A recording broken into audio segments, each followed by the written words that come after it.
Hello दोस्तों, तो कैसे हैं आप लोग?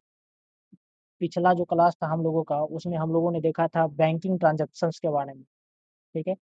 हम लोगों का लगभग जर्नल कंप्लीट हो गया है, बस 2 क्लास और आप लोगों का जर्नल का जो अ, चैप्टर है वो खत्म हो जाएगा। आज के इस सेशन में हम लोग देखेंगे ओपनिंग जर्नल। ओपनिंग जर्नल क्या होता है?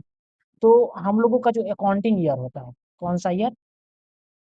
अकाउंटिंग ईयर, ठीक है? अकाउंटिंग ईयर यानी 1 अप्रैल से 31 मार्च, ठीक है? मतलब हम लोगों मान के चलते हैं कि जो हमारा बिजनेस स्टार्ट होता है वो 1 अप्रैल से, और बिजनेस जो बिजनेस एंड जो होता है 31 मार्च में होता है। और उसी टाइम पे हम लोग क्या करते हैं, अपने बिजनेस में, हमारे बिजनेस में कितना प्रॉफिट हुआ है, कितना नुकसान हुआ है, कितना का एसेट्स बचा हुआ है, कितना का लायबिलिटी बचा हुआ है, वो हम लोग चेक करते हैं 31 मार्च को, ठीक है? जिससे हम लोगों को पता चलता है कि कितना प्रॉफिट है, हमारा बिजनेस का सिचुएशन क्या है, कंडीशन क्या है, ठीक है? तो हमारे बिजनेस में क्या होता है कि जो भी स्टॉक रहता है, जो भी एसेट्स रहता है, जो भी गुड्स रहता है, वो सारा का सारा सोल्ड तो नहीं हो जाएगा, सारा का सारा बिक तो नहीं जाएगा, कुछ ना कुछ सामान बिक जाएगा। तो अकाउंटिंग ईयर तो हम लोगों का खत्म हो चुका है, और अकाउंटिंग ईयर के लास्ट में हम क्या देखते हैं कि मेरे पास बहुत सारा सामान बचा हुआ है। अब फिर से क्या होगा, एक नया साल का शुरुआत होगा, नया अकाउंटिंग ईयर स्टार्ट होगा, ठीक है? तो अकाउंटिंग ईयर जो नया स्टार्ट होगा, तो बिगिनिंग में, स्टार्टिंग में हम लोग क्या करेंगे, पिछले साल का जो भी एसेट्स हो या गुड्स हो या लायबिलिटी हो, जो भी बचा हुआ है, वो पिछले साल का लास्ट वाला इस साल का क्या बन जाता है, स्टार्टिंग बन जाता है। तो उसको हम लोग रिकॉर्ड करेंगे, उसी को हम लोग क्या कहते हैं, ओपनिंग जर्नल।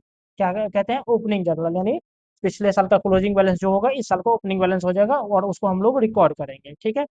तो कुछ एसेट्स होगा, कुछ लायबिलिटी होगा, कुछ कैपिटल होगा, उसको हम लोग रिकॉर्ड कैसे करेंगे? तो पिछले साल का जो अकाउंट मेरा बना होगा, जो लेजर सब बना हुआ होगा, तो उसमें पता चलेगा कि मेरा सामान कितना का बचा हुआ। मान लेते हैं कैश का लेजर बनाए हैं हम, और उसमें पता चल रहा है कि 2000 का जो कैश मेरे पास बचा हुआ है। परचेज जो है मेरा, परचेज मतलब स्टॉक गुड्स 5000 बचा हुआ है बिजनेस में, ठीक है? कोई एसेट्स है, फर्नीचर, फर्नीचर ये मेरा 7000 का बचा हुआ है। तो ये सब मेरा एसेट्स जो है बचा हुआ है, ठीक है, बिजनेस में। और कुछ जब एसेट्स है तो कुछ ना कुछ हो सकता है लायबिलिटी भी बचा हुआ हो, कुछ ना कुछ कैपिटल भी बचा हुआ हो।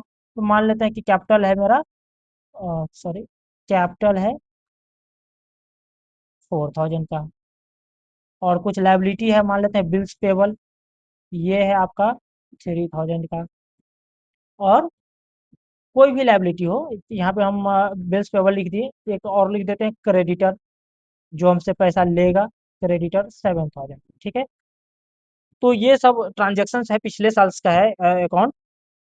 पिछले साल का कुछ अमाउंट जो है इस साल मतलब बचा हुआ है, तो उसको हम लोग इस साल जो है रिकॉर्ड करेंगे। इस साल रिकॉर्ड कैसे करेंगे? तो इसका जो एंट्री होता है, assets account debit to liability account, assets account debit to liabilities account, और टू कैपिटल अकाउंट। कैपिटल भी क्या होता है, एक लायबिलिटी ही होता है, कैपिटल भी क्या है, एक लायबिलिटी ही है, ठीक है?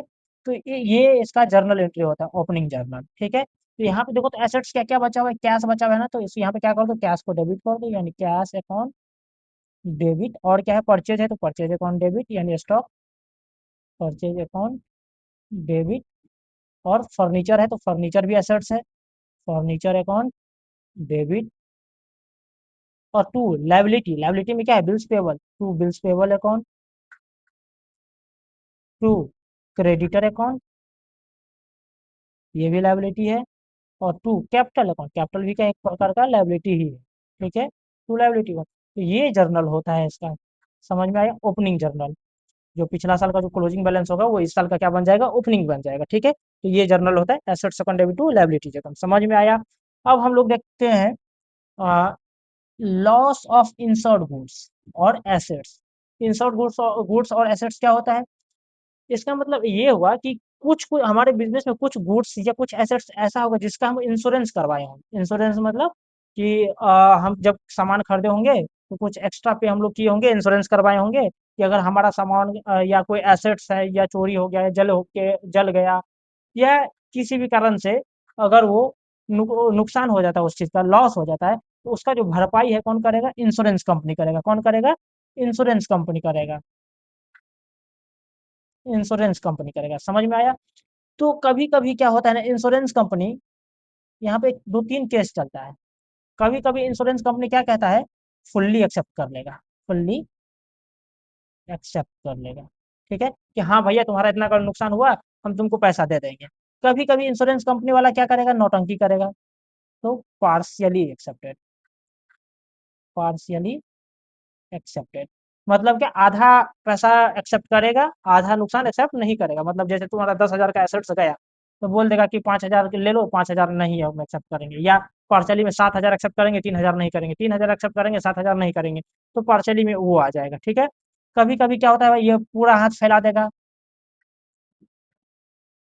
कोई क्लेम का एक्सेप्ट नहीं करेगा, बोलेगा नहीं ये बाढ़ के कारण आया था, प्राकृतिक कारण आया था, नेचुरल कारण आया था, तो इसका हम एक्सेप्ट नहीं करेंगे। पता नहीं वो सबका कुछ कुछ क्राइटेरिया होता है जिसमें वो लोग कोई क्लेम एक्सेप्ट नहीं भी करता है, ऐसा हो सकता है, ठीक है।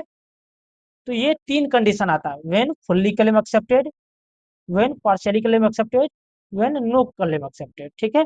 तो चलिए हम लोग देखते हैं पहला जो है, क्या करे, claim does not accepted by the insurance company. जब इंश्योरेंस कंपनी क्या करे, एक्सेप्ट नहीं करे, तो एक्सेप्ट नहीं करेगा तो जो सामान तुम्हारा गया था वो तो तुम्हारे लिए नुकसान है ना, नुकसान हो गया, कोई तो इनकम तुम्हारे पास आने वाला है नहीं, वो एक्सेप्ट किया ही नहीं, तो उतना का सामान तो तुम्हारा गया, तो उतना का क्या हो गया, तुम्हारा नुकसान हो गया।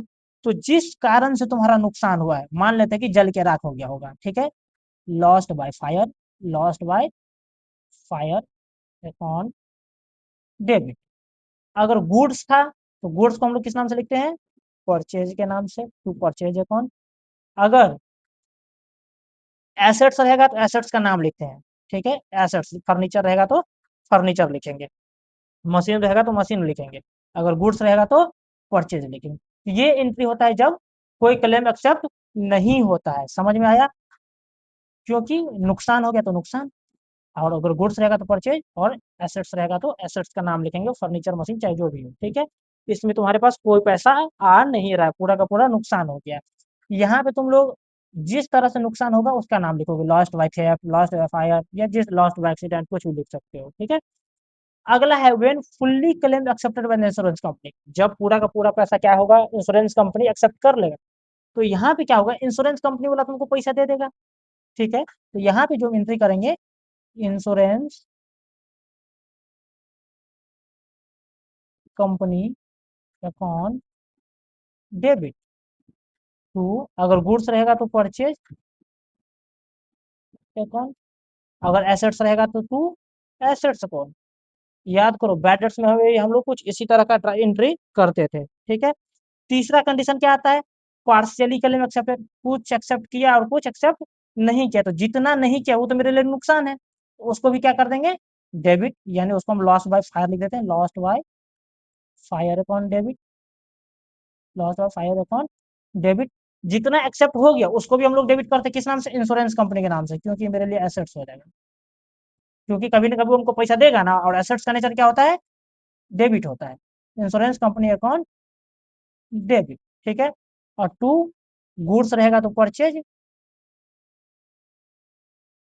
और एसेट्स रहेगा तो एसेट्स का नाम लिखेंगे, चाहे फर्नीचर हो तो फर्नीचर, मशीन हो तो मशीन। ये कब होता है, पार्शियली क्लेम एक्सेप्टेड हो तब, पार्शियली मतलब आधा अधूरा। मान लेते हैं 10,000 का था, ठीक है, तो 10,000 में से मान लेते 3,000, 10,000 का 3,000 एक्सेप्ट कर लिया, 3,000 एक्सेप्ट कर लिया, वो कहाँ चला जाएगा, इंश्योरेंस में चला जाएगा, तो 7,000 का नुकसान हो गया ना, तो 7,000 यहाँ पे चला जाएगा। अगर गुड्स रहेगा तो परचेज वाला में, और नहीं तो फिर ये दोनों में से कोई एक रहेगा, ठीक है, 10,000 इसमें या इसमें तुम डाल दोगे, ठीक है, या तो गुड्स रहेगा या तो परचेज एसेट्स रहेगा, दोनों रहेगा तो दोनों लिख दो, कोई दिक्कत नहीं। समझ में आया इंश्योरेंस वाला। अब देखते हैं कि ये तो अभी एक्सेप्ट हुआ ना, अभी पैसा आया नहीं है, अभी सिर्फ एक्सेप्ट हुआ है। अब एक्सेप्ट हो गया तो इंश्योरेंस कंपनी वाला क्या करेगा, तुम्हारे बैंक में, तुम्हारे अकाउंट में पैसा भेज देगा।